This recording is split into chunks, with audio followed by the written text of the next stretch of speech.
To understand how attributes and methods affect a pandas data frame, let's load the Seaborn tips dataset into df.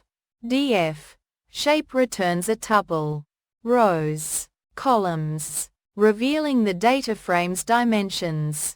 df head displays the first 5 rows for a quick data preview, while df tail shows the last 5, useful for checking data end.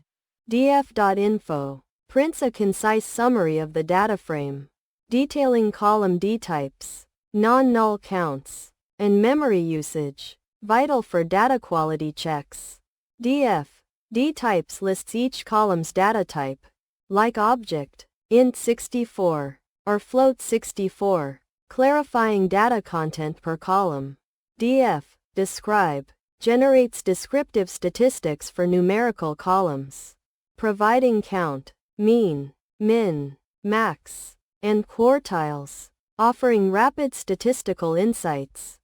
The provided Python script utilizes the Pandas library to analyze the tips dataset, loaded from Seaborn. It begins by loading the dataset into a data frame named df, then sequentially demonstrates the application of shape, head, tail, info, dtypes, and describe.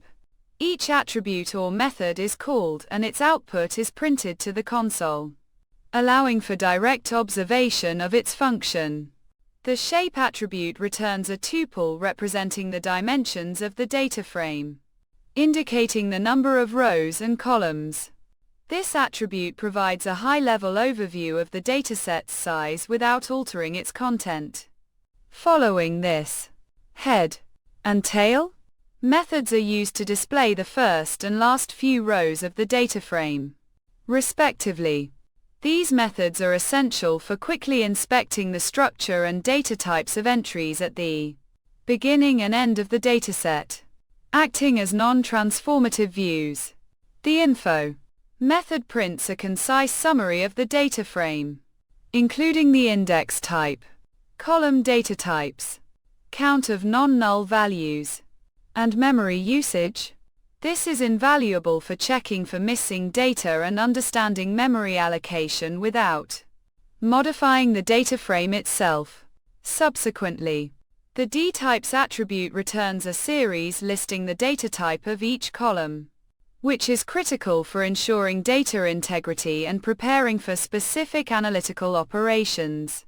Finally, describe generates descriptive statistics, e.g., count, mean, standard deviation, quartiles, for all numerical columns, providing a statistical summary that aids in understanding the distribution and central tendency of the data. None of these operations transform the original data frame.